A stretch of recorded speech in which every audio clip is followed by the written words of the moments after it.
Donald Peterson presents the true adventures of Junior G-Men. The Junior G-Men are on the air, speeding to your homes, ready for action! Stand by. All Junior G-Men stand by. Stand by for thrilling details of the old gray house.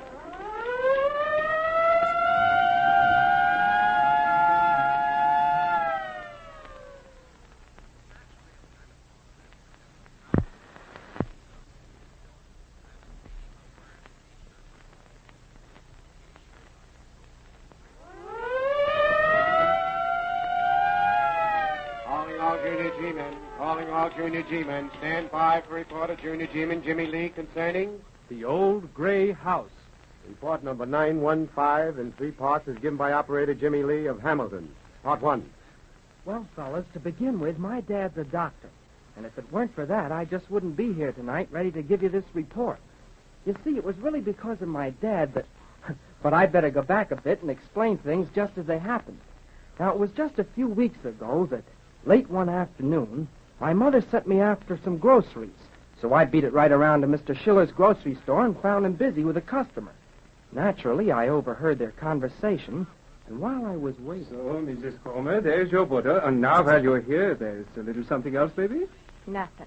Expecting a little company, maybe, Mrs. Cromer? Or maybe your son is coming back from South America. Well, you're wrong.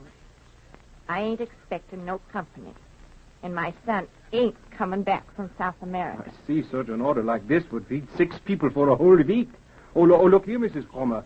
You're going to have a hard time carrying all this. Maybe you better let me send it around with the boy. Oh, well, I'll take it myself. But, Mrs. Cromer... I'll take it myself. Oh, yes, Mrs. Cromer. So, there we are. That fills up this bag, and let's see, it makes 3 of them all together. What do I owe you? Let me see. I got it all figured out right here. It comes to exactly $11.61. Here.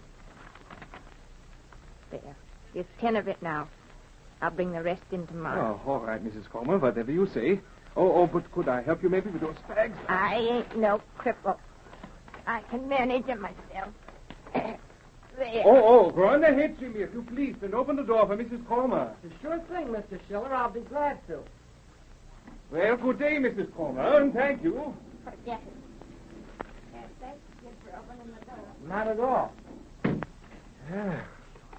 And that, Jimmy, is just about that. Gosh, Mr. Schiller, look at her going down the street. She can hardly carry those bundles. Yeah, I know, Jimmy, but, well, you heard it yourself. She didn't want to order delivered, and I know better than to argue with her.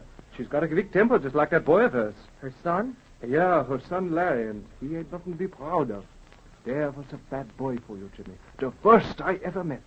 It didn't surprise me neither when his mother told me I'd run away to South America. So he ran away. Yeah, when he was just 19, and that was 3 years ago. Just about the time we moved here. That's right, Jimmy. It was just about then.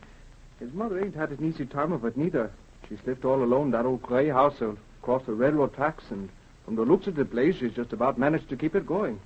That's why I can't help feeling a little sorry for her.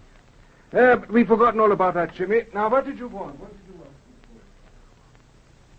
And that was the first I ever heard of Mrs. Cromer, the woman who lived in the old gray house.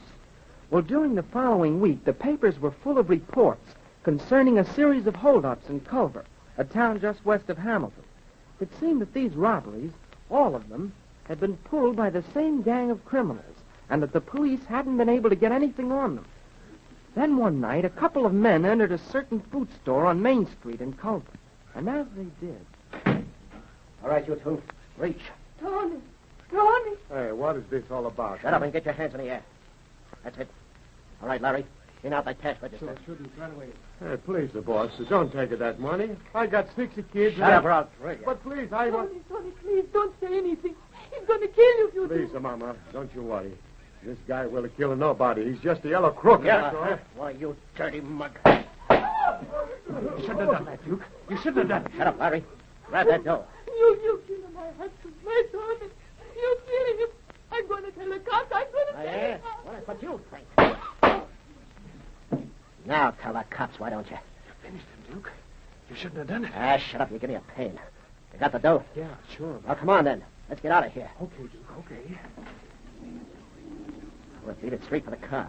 And as soon as we get there... Whistles. Police whistling. Lead it for the car.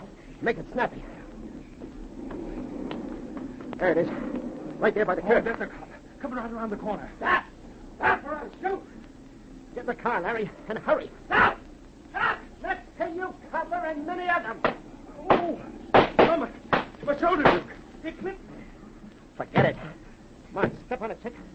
We gotta get out of here. My shoulder. Forget it, will you, Larry? We got other things to think of. We're in trouble, huh? Yeah, you said it, Chick. Plenty of trouble. And it looks like it's only beginning. My shoulder. My shoulder. And that was when this whole thing really started. Fortunately, both Tony and his wife, although seriously wounded, recovered, and well, that was quite a break. Now, as I've already told you, my dad is a doctor, and the following night, along about 8 o'clock... That newspaper's kept you occupied all evening, Jimmy. What's so interesting?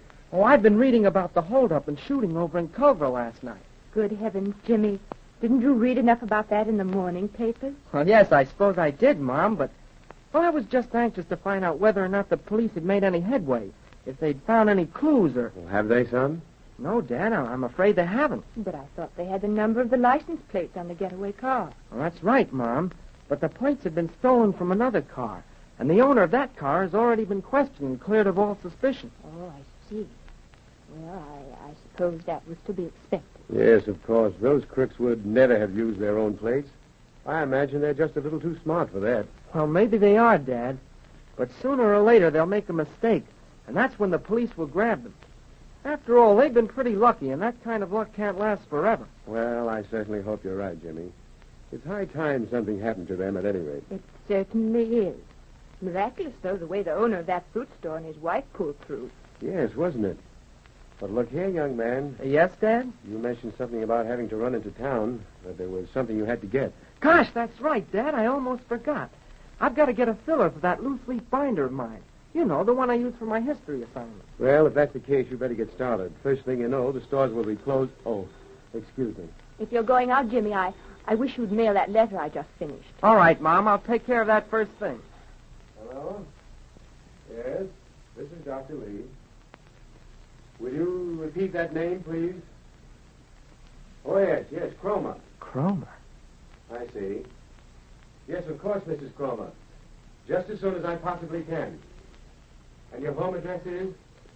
Oh, yes, I know the place. I'll be right over. Goodbye. You're not going out, Bob. Well, unfortunately, my dear, I have to. It's an emergency call. Some kind of an accident. An accident? Yes, an accident. Oh, I don't imagine it's anything very serious. Just the sort of thing that... Say, Dad, Yes? did you mention the name Cromer? Yes, I did. It happens to be the name of the woman who called. Why? Well, there was a woman by that name in Mr. Schiller's grocery store the other day. Oh, really? Well, this Mrs. Cromer happens to live over on the other side of town, across the railroad tracks. In an old gray house. That's odd. That's exactly what she said I was to look for, an old gray house. I'll bet it's the same Mrs. Cromer, Dad. I'll bet it is. Well, I shouldn't be at all surprised. Quite a coincidence, too. But look, how'd you like to ride along with me? It'll save you that walk into town, and, well, I don't imagine your mother would mind. Better ask her, though, just to make sure, huh? How about it, Mom? Is it all right with you? It's all right with me, Jimmy. Just as long as your dad is sure you won't be in the way. Jimmy, in the way? Well, we'll make that call, and then on the way home, we'll stop off at one of the stores and pick up that filler. You'd better run along, son. Get your things. You know, we've got a long little drive. And on the way over to Mrs. Cromer's place, I told Dad all about her. That is, I told him what Mr. Schiller had told me. After I'd finished... Well, you painted a very vivid picture, son. I feel as though I've known this Mrs. Cromer all my life. That is, of course, if it's the same Mrs. Cromer. And I'm sure it is. Gosh, there can't be two, Dad. Not in a small town like Hamilton. Well, I suppose you're right about that. At any rate, it doesn't matter very much. No, I don't imagine it does, and yet... And yet what? Well, I don't know, Dad. It's just that... Well, there was something about that Mrs. Cromer that... Hold it, son. This looks like the place right up there. So where till I pull over and make sure? It's a gray house, all right. And it's plenty old, too. I'll say it is. In fact, it looks about ready to cave in. I imagine it's the place we're looking for. Well, you're going in then? Of course, Jimmy. Now, you stay here and wait for me. I don't imagine I'll be very long. These calls very rarely last longer than 15 or 20 minutes. I'll be with you just as I possibly can. Well, apparently the house was the one we'd been looking for, because someone answered my dad's knock and let him right in. I sat there in the car and just waited for him to come out. Then all of a sudden I realized he'd been in that house over an hour. I began to think that he might be stuck there the rest of the night, and decided to find whether or not he wanted me to wait any longer. I went to the door and knocked, and then a few seconds later... Well, Good evening. who are you? What? Hey, wait a minute. I've seen you before. Well, that's right, Mrs. Cromer. It was in Mr. Schiller's grocery store. Yeah, sure. You opened the door for me, and I remember thinking, oh, but you better get away from here. You better beat it quick. But I... Go on, beat it. Do you hear? Beat it. Who is it, Mrs. Cromer? Who's there? Why, it ain't no one that... Well, it...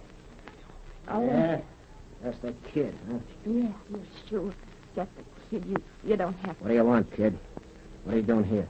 Well, I'd like to ask my dad a question. And who's your dad? The doctor. Well, now what do you know about that, Mrs. Cromer? This is the doctor's kid. Well, you better come in, kid. And you better relax. Because you're going to stay a while.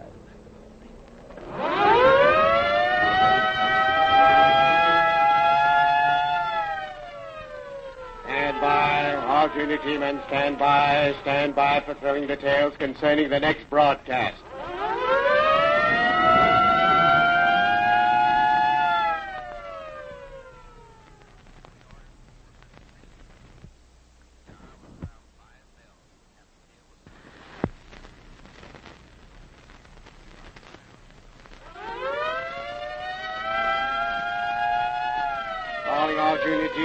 Calling all junior G-men to proceed at once to points of duty.